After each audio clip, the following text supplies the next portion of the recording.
Flogert, si e shikon këtë situatën me zonjën Balluku? Çfarë loje po luhet, cila është strategjia e mazhorancës në lidhje me këtë minë me sahat, po them unë, që është që i plasin dorë, që ishte zonja Balluku. Se the gjithmonë me këto punë afate, shumë herë më thonë, po pse të shon kaq?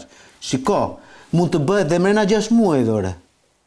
Shkallë e parë, apel. Proceduralisht është kështu.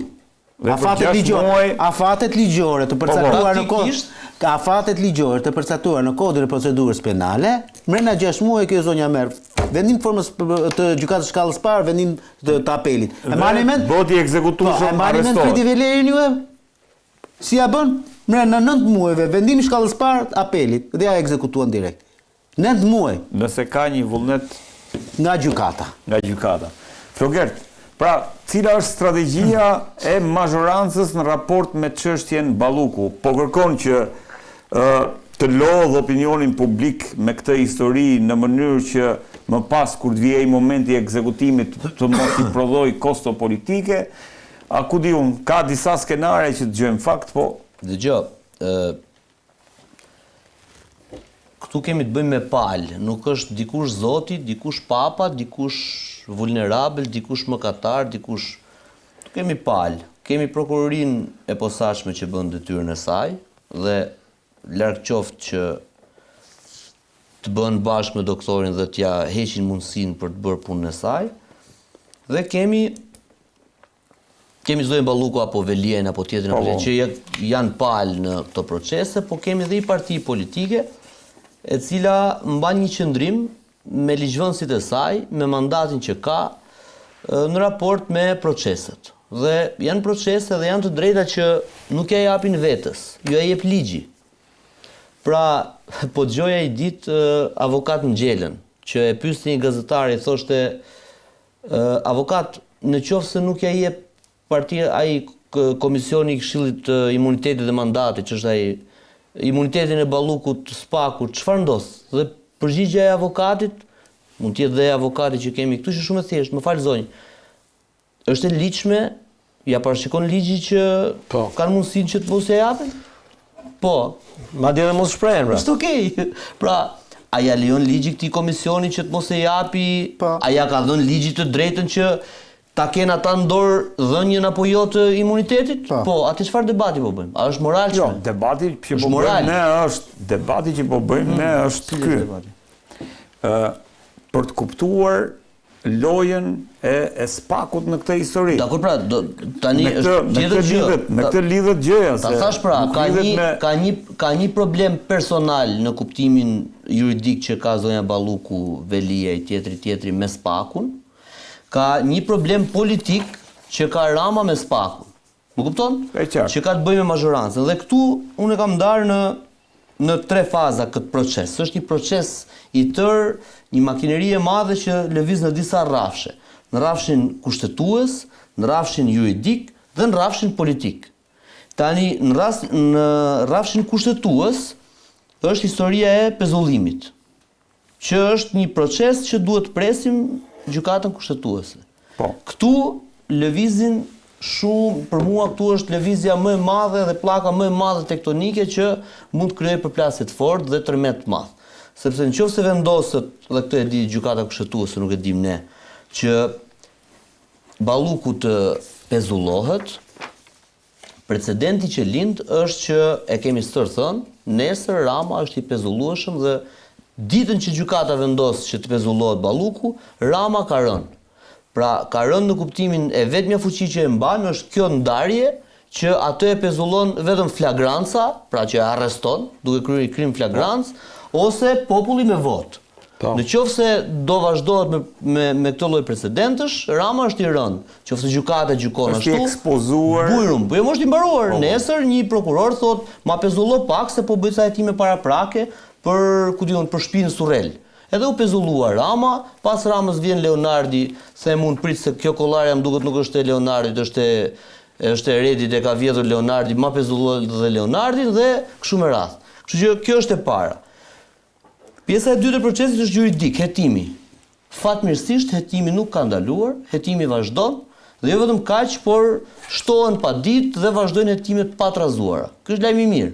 Se po të kishte ndodhur gjë këtu, do ishte një problem i madh. Hallka e tretë është pjesa politike. Opozita thot burg, dhe është krejt legjitime në atë që thot. Majoranca ka në dorë imunitetin, e cila do e mbaj bashkë me kusuret e kostove politike që mund të marrë, por ka një favor për momentin, me sa ne dim, që edhe ligjërisht akuza që akuzohet zonja Balluku nuk është është disproporcionale me masën e arrestit me burg. Nëse do eci me këtë akuzë. Me këtë akuzë pra, me këtë akuzën e ndikimit çfarë është kjo? Po shkeli parazisë në tendra. Pastaj nëse pas 3 muajsh do shkojë dosje tjetër me mthet thash, aty sërish socialistët e kanë rregulluar. Jo, ta rregullojmë këtu pak. Spaku në komision ka çuar edhe më shumë se. Jo, për mua ka çuar vepër penale tjetër. Okay, po se dim. Po nuk e dim ne të dy. Se ka hapur njëri dosje. Se ka hapur njëri dosje, po çfarë do të dim po. Jo, unë po flas juridikisht. Më dëgjoj një sekond. Po, tjetër. Sepse edhe juristi më i rëndomt nuk mund të shkonte kërkonte imunitetin e një deputete, për tepër zëvendës kryeministre, pa pasur një vepër penale e cila minimalisht floger të parashikohet nga kodi penal 5 vite larg. Po. Sepse ne kemi me kod procedure. Kjo do ishte pastaj që ata po i shërbejnë Ballukut. Po është budallik.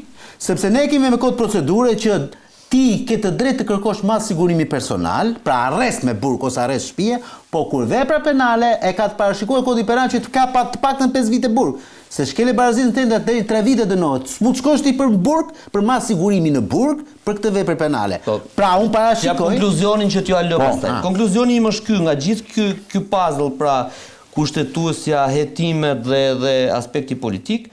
Unë nga qasja e socialistëve, nga hallka e parë në të tretën, unë kuptoj një gjë, që ata nuk do rrinë më duar kryq ose të dorëzuar përballë Spakut, por do përdorin çdo instrument juridik që ja parashikon ligji dhe kushtetuta për të mos i lëshuar më funksionarët mish për top. Pra, te pezullimi. Jo mish për top. S'duan ti lëshojnë dhe kaq burr. A janë ata të faqe më të pafaqe si merremi ne me atë punë. Në kuptimin e asaj moskoqarjes së Ramës, që shiu ka punën e vet. Do të thonë që te pezullimi, që kryeministria ka bërë kërkesë për ta parë gjykata kushtetuese. Që te hetimi, që Rama thot nuk ndalohen hetimet thot, por masat e sigurisë dhe publikon ato fjalimet e atij Komisionit Evropian, që ishte ai që Shqipëria përpara burgime kampione antidemokracie, se thash, pra fushata propagandistike që po bën Rama. Aktet që po bën duke çuar në kushtetuese atë të pezullimit.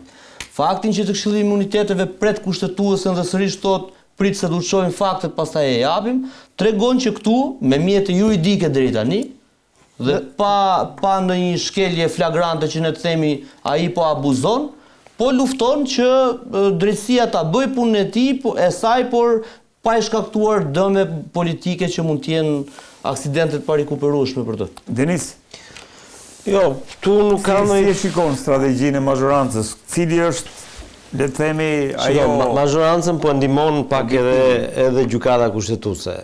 Tani ne ishim javën e kaluar, u mblodhen ata zotërinjtë dhe zonjat dhe thanë na duhen kohë. Ka kaluar një javë. Tani këto janë çështje të rëndësishme. Nëse këta duhen kohë 2-3 muaj, kjo është shkon në favor të majorancës, kuptimin e mos shprehjes. Sepse e gjitha është në idenë se kur të ketë një vendim të gjykatës kushtetuese, majoranca duhet të shprehet ose po ose jo për heqjen e imunitetit. Po jam dakord me Flogerin që ajo është në dorën e majorancës. Majoranca mund të thotë jo edhe nëse gjykata kushtetuese e pezullon nga detyra. Thotë jo, se e ka, nuk është shkelje kushtetuese. Prandaj jo, dakord. Prandaj këtu është s'është kryeminist, po nuk ja merr kush imunitetin. Ja kanë dhënë vetë. Jo më kanë dhënë vetëm ata. Biles ne zbuluam tani që këta edhe nëse shprehen për 3 muaj bie kërkesa. Pra kaq e dobët është kërkesa në parlament. Kërkesa në vetvete është shumë e dobët.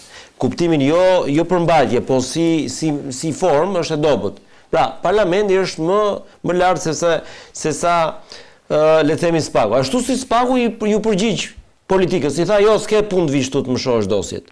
Komisioni gjatë. Ishte e bukur ajo. Po ja, do dalim më vetë. Kjo tregon që më në fund në Shqipëri ka përplasje institucionës. Dhe kjo gjë e mirë. Dhe sa më shumë të përplasin institucionët, aq më mirë është. Dhe këtu nuk është tani kthehet ideja që meqense erdhi një kërkesë nga Spaku, mazhoranca thotë vëru me cemere. Tani ata bëjnë politikën e tyre, shohin interesat e tyre, shohin rrezikun e tyre. Kështu që duhet kuptuar. Ajo që është e rëndësishme është që Spaku të bëj punën e vet, pavarësisht nga këto gjëra që mund të thotë mund të pengesa ligjore, se këto quhen pengesa ligjore. Nuk kemi përballë një pengesë antiligjore.